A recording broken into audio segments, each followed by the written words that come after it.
Namaskar, Rakshak from NFL Masala here. Hope everyone is having a wonderful day. This is actually going to be a very special episode. More of the analysis and the breakdowns of the Eagles versus Falcons. Last episode where I was talking about more into detail, more into the Eagles versus Falcons game as part of episode 14, season 3. I missed out on a couple of points, and I wanted to get this across. So here it is. When we look at into the Eagles versus the Falcons defense, the number one priority, which was already mentioned, you have to stop the run game, especially another player that I would keep an eye on is definitely Bijan Robinson. Last game, although it's a very small sample size, but you have to take into account 18. That one game, 18 carries for 68 yards, which is about 3.8 average. That I believe is a little bit more. But watching him run through that Steelers defense and all of that, I thought he did pretty well. Especially like keeping being very shifty and nimble, and also acting as that power back. I also thought especially in the past, I think in the receiving game, I mean he and like another big strength of Bijan Robinson, he's definitely a great pass catcher. 5 receptions for 43 yards, with the longest being the 14. So this is a player that the Eagles have to watch out for, with the mix of both the run and pass and pass defense. If you take a look at, I mean, of course, again, small sample size, Eagles versus Packers. That one game, in the second half, at the end of the game, the Eagles were gashed. 221 carries to 163 yards and a touchdown. It was brutal to see, and this is the part where Vic Fangio is stressing like the interior part of the defense. In Jalen Carter and Jordan Davis, they have to play and attack and attack the gaps. There's also updates that Milton Williams, defensive tackle, is slightly not. Was limited in practice, so you could expect a lot more of Moro Ojomo and Thomas Booker. So we may have to see Fangio go more into a zone defense with better conditions. By better conditions, they're playing on Lincoln Financial Field. And by the way, a small note, this is Nick Foles' retirement ceremony. So win this one for Big D Nick, the guy who gave you a Super Bowl via the Philly special. Again, linebackers in Nakobe Dean and Zach Bond have to be ready. And I wouldn't mind to see Devin White, although he's healthy. Vic Fangio just named Nakobe Dean the starter, and he's beaten Devin White for the job. So White, I would like to see him in those third down blitz packages and to bring in the hurt. But one thing I really want to specify is the Falcons' offense. You look at Zach Robinson, their new offensive coordinator, who is under Sean McVay with the Los Angeles Rams. So this is a completely different offense that the Eagles need to be well aware of. They are basically going to be using more of 11 personnel, which is 1 running back, you have 1 tight end, and 3 wide receivers. So imagine Bijan Robinson or the option of using Tyler Algier, who's a very, very fast and shifty running back. I mean, both Bijan Robinson and Tyler Algier had about 1,700 rushing yards combined. So I think that is the stat. But all I know is that it is a lot of rushing yards. And by 1 tight end, you're definitely going to be seeing Kyle Pitts. 3 wide receivers, you may basically be seeing a lot of Darnell Mooney in the slot, another one big body receiver, Drake London, and don't forget Ray McLeod. Ray McLeod was targeted the number 1. It was one of the top. It was Kirk Cousins' favorite target when he had like for 8 targets, 4 catches, 52 yards. He is also a very good special teams player, especially in the handy punt and kick returner. And knowing the Eagles' issues in the slot position, I could see the Falcons attacking more in the middle of the field, especially to test out the linebacker coverage. And by having either London, Ray McLeod, even Bijan, or even Alder, or even and Darnell Mooney, and attack that middle of the field. So I mean, like, just because he wasn't used a lot against the Steelers, like, and I think, and this is something like the Eagles have to be well aware of. And we did hear, and I did mention that like Devin White was being used, so he could also play a little bit of coverage. So if you have to go into cases in which Devin White can line up in the edge, and if he can also, and if he also shows that he has like good coverage, he needs to be there. And then you would also have, and another thing is the Eagles could try and use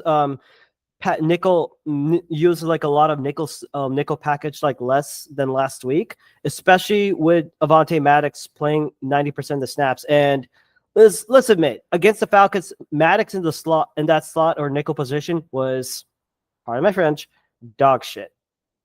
He was attacked ferociously, and luckily with Isaiah Rodgers coming back from that hand injury and playing on Monday, you could see Darius Slay and Isaiah Rodgers, but I would like to see more of Keely Ringo and then shifting Quinyon Mitchell. There's also reports that Cooper DeJean, the Eagles' second round pick, getting a lot of snaps in the nickel position. So we could see more early snaps, and Fangio might just throw in them here.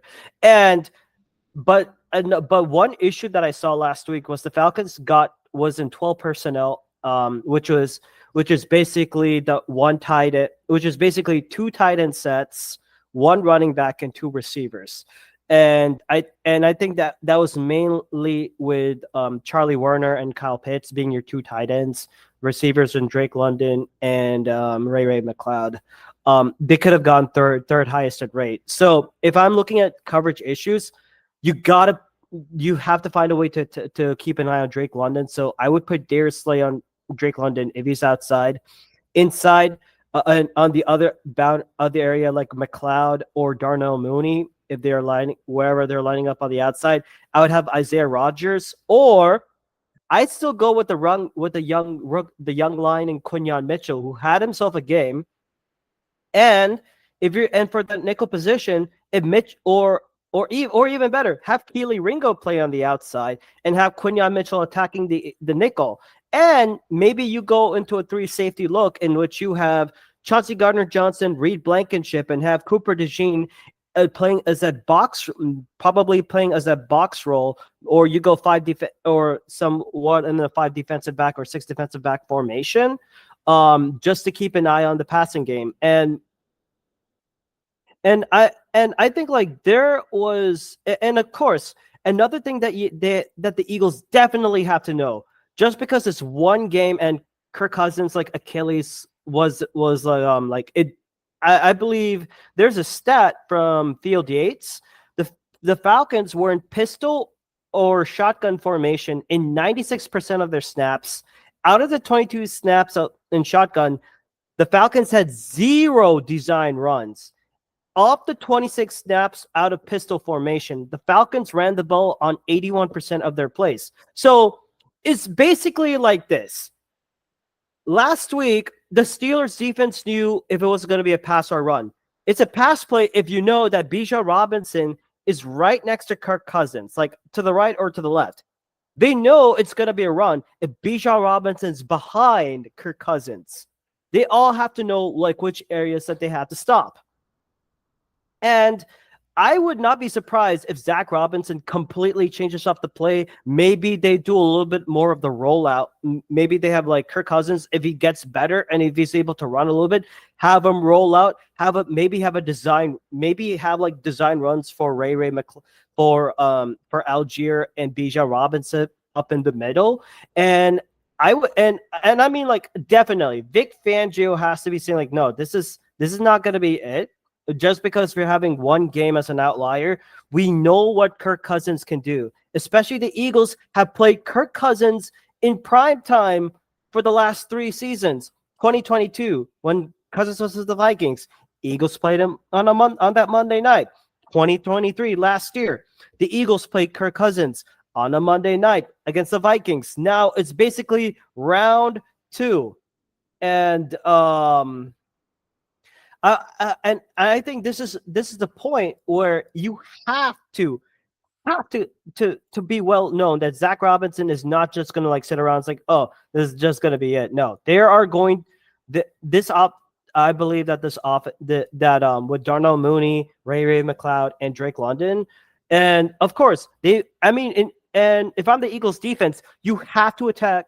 There's one area that you definitely can attack. If you look at the Falcons' offensive line, which was supposed to be one of the best units, they struggled against the Steelers' pass rush. They allowed 12 pressures, including 3 sacks on just 27 dropbacks, which has led to a 72.2 PFF pass blocking efficiency score, which was the lowest. This is according to the Falcoholics site, which is the SB Nation, the SB Nation site for the Atlanta Falcons. Especially, you look at the left guard, Matthew Bergeron, center Drew Dalman, and right tackle Caleb McGrary. They were all responsible for 3 sacks. All earned sub 40.0 PFF pass blocking grades, which is super low.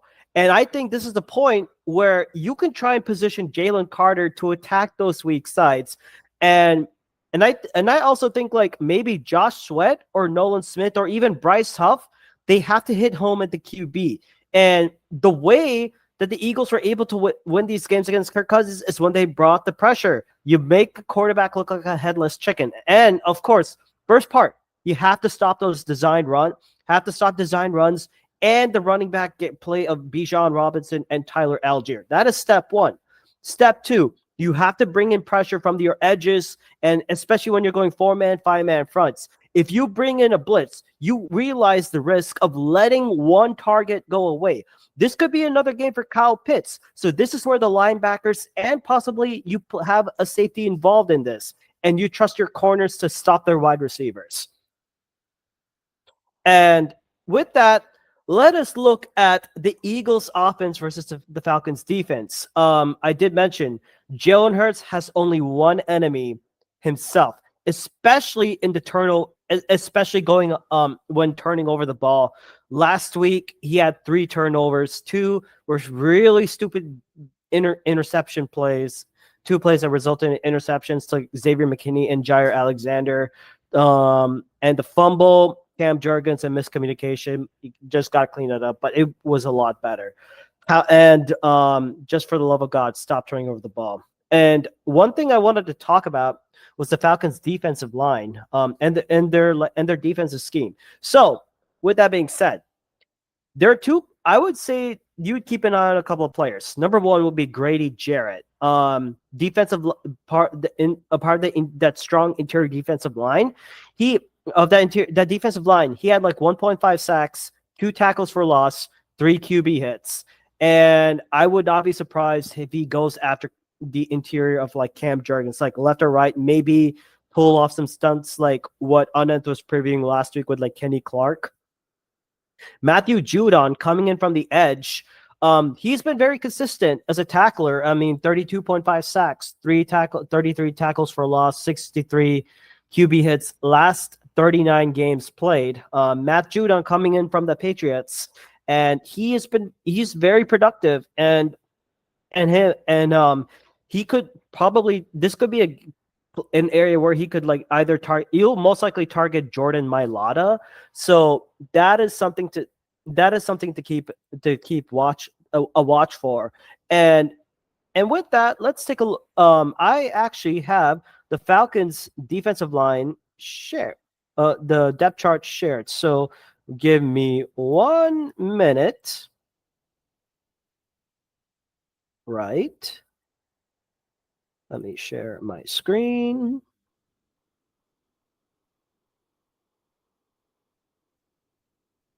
Perfect. So let's take a look at this, shall we? If we were to analyze their defensive line, you look at Matthew Judon. Although he plays more like that outside linebacker, he could play edge. Troy Anderson and Caden Ellis. Caden Ellis has been very good with tackling and with a low missed tackle percentage. I mean, David Onyemata, Zach Harrison, they're all right, but Grady Jarrett is one person I would be a little bit worried on. Lorenzo Carter's all right, and yes, and of course, like I think this is a part where the Falcons interior, I mean, it should be said that the Falcons defensive line was all right, like and going up against the Steelers, they were pretty good at they were pretty good at limiting the passing options for Justin Fields. However, it has to be known. I think there was a figure which I am trying to pull up. I thought this was pretty funny, and it was with I think it talked about Justin Fields. He, like, of all the pass plays that Justin Fields threw to, he only attacked the right side and the left side. He didn't attempt a single pass over the middle. That could be why the Falcons why the Steelers only had like 150 plus 50 plus yards of passing. And that's I mean, and it's all right. But another key aspect that the Eagles definitely need to keep will be an eye on. Again, the secondary players of AJ Terrell, Jesse Bates, and Justin Simmons. Justin Simmons and Jesse Bates have been very, very good. When Jesse Bates was like he played well in that box safety role in Cincinnati, and coming into Seattle and coming into Atlanta, he's done okay. And Justin Simmons was one of the targets that the Eagles tried to get multiple times because of his coverage ability and knowing well that Fangio scheme. So I think this will be more of an opportunistic defense. And AJ Terrell, he had some struggles against a big body receiver like George Pickens. However, if I am the Eagles right now, you have to continue on with that run game. Yes, the Falcons are able to stop the Steelers from converting touchdowns and force them to play field goal kicks, but the Steelers are able to back this up because of that defense. Eagles have the opportunity to attack with the offensive firepower that they have. And we did receive an updated the updated game status or the final injury report according to Adam Kaplan. Wide receiver AJ Brown is questionable, and he did not practice today. So he's questionable at the moment. However, and so is Milton Williams. However, Isaiah Rodgers and Devin White on defense being back, but AJ Brown being not being available, or like having the option of not being available, it does provide a little bit of a, oh my God, what's going on with this Eagles team? This could be a chance for the Falcons to breathe easily because AJ Brown's a big body receiver. You basically line him up anywhere and he is going to go into town. I mean, AJ Terrell can have okay, and then you possibly have to put in Jesse Bates and or Justin Simmons, or to like keep an eye on him, or you may have to double coverage in. That means if AJ Brown does not play, you might have to see more snaps for Devontae Smith on the outside or on the inside, and possibly and we could see an increased role for Jahan Dotson. Or I also noticed this about this too. On the practice squad, you could activate Paris Campbell, a wide receiver, for this game. He does give you that speed option, but his ability to catch, that's something else that the Eagles need to keep an eye out on. If AJ Brown is able to play, but like even with that, you have to continue with the run game with a run game option of Saquon Barkley, and in order to help your offensive line run the ball and don't get into any stupid illegal formation penalties.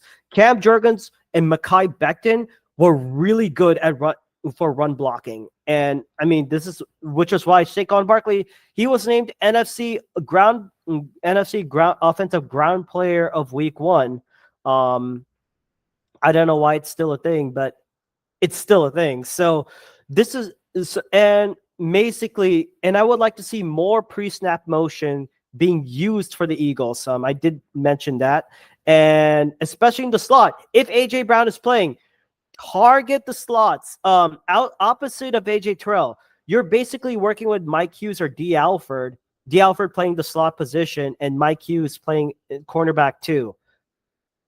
I would trust Devontae Smith or even Johnny Wilson, or even Paris Campbell, or even Jahan Dotson to have a breakout game with the stupid amount of weapons that the Eagles have. Like, I would try seeing more 2 tight end sets, get more slot plays in, and have Dallas Goedert come in too. Oh, I forgot. Saquon Barkley can also is an excellent pass catcher as well. But even with AJ Brown being limited, it should not limit the Eagles' options in choosing your offensive targets. Jalen Hurts has to do a lot better. He did acknowledge in one of the press conferences that, yes, I was okay. Yes, I did make those 2 plays, those 2 interceptions. I did allow those 2 interceptions to come through. Very stupid on me. He's like, yeah, it was stupid on you, dumbass.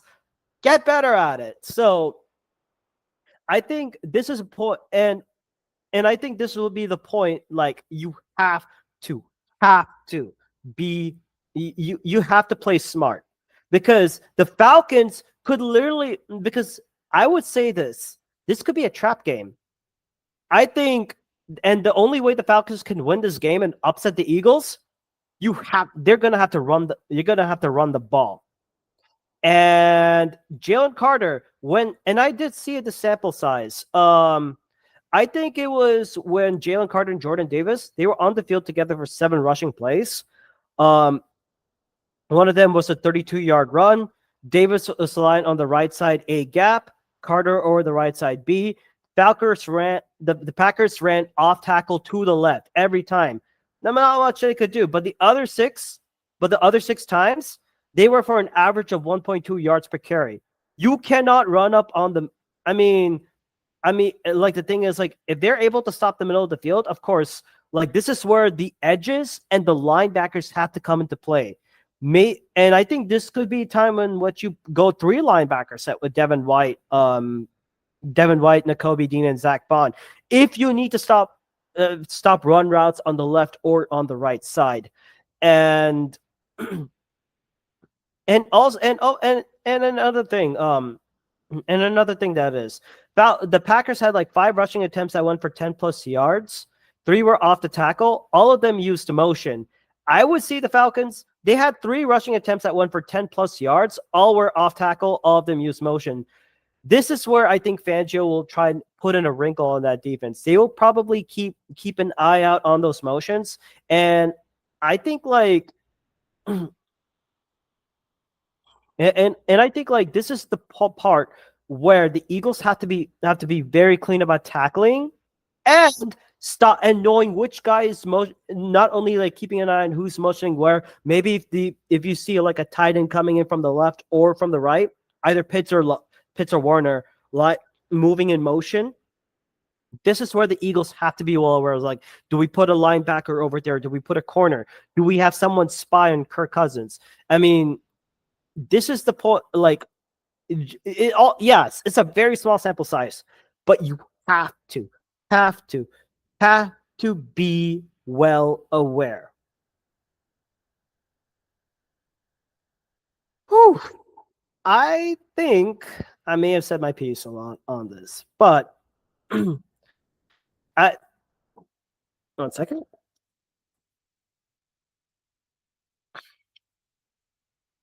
But yes, expect the Falcons to go more on that 11 personnel.